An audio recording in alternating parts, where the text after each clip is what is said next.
Hello guys, అందరూ ఎలా ఉన్నారు? నేను మీ రాజకుందార్పు. మన ఛానల్ని సబ్స్క్రైబ్ చేసిన ప్రతి ఒక్కరికి థ్యాంక్ యూ చెప్తున్నా. ఈరోజు ప్రస్తుతం మనం ఎక్కడున్నామో ఈ వీడియోలో మీకు అప్పుడే గెస్ చేయొచ్చు. సో మనం ఆదినిమ్మాయిపల్లె డ్యామ్ దగ్గర ఉన్నాము.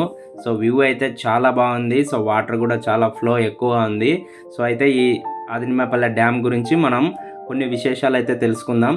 సో ఇంకా ఎవరైతే ఈ డ్యామ్ చూడలేదో, సో వెళ్ళాలనుకున్న వాళ్ళు ఈ వీక్లో కంపల్సరీ వెళ్ళండి. ఎందుకంటే వాటర్ ఫ్లో అయితే చాలా ఉంది.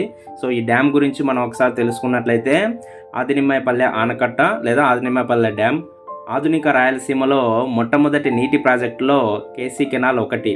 కర్నూలు జిల్లాలోని సుంకేసుల వద్ద ఈ కాలువ మొదలవుతుంది. కేసీ కెనాల్గా పిలువబడే కర్నూలు కడప కెనాల్ మీద చివరిగా నిర్మించబడిన ఆనకట్ట ఏదంటే ఆదినిమ్మాయిపల్లె డ్యాము లేదా ఆనకట్ట.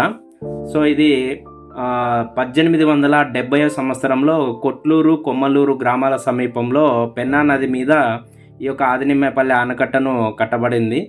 ఆదినిమ్మాయిపల్లెకి కొంచెం ఎగువ పెన్నా నదిలో కుందు పాపాగ్ని నదులు పాగేరు వంక కలుస్తాయి. సో ఆదినిమ్మాయిపల్లె ఆనకట్ట నుండి ఒక పక్క కేసీ కెనాల్కు నీరు వెళ్తుంది, అదే దేవుని కడప చెరువు టు కృష్ణాపురం వరకు. మరోపక్క పెన్నా నది దిగువకు వదిలిన నీరు సోమశిల రిజర్వాయర్కు వెళ్తాయి. సో ఆదినిమ్మాయిపల్లె ఆనకట్ట వద్ద బ్యారేజీ నిర్మించాలని చుట్టుపక్కల రైతుల కోరిక. ప్రసిద్ధ పుణ్యక్షేత్రమైనటువంటి పుష్పగిరికి అత్యంత సమీపంలో ఉన్న ఈ ఆదినిమ్మాయిపల్లె ఆనకట్టకు పర్యాటకుల తాకిడి చాలా ఎక్కువగానే ఉంటుంది.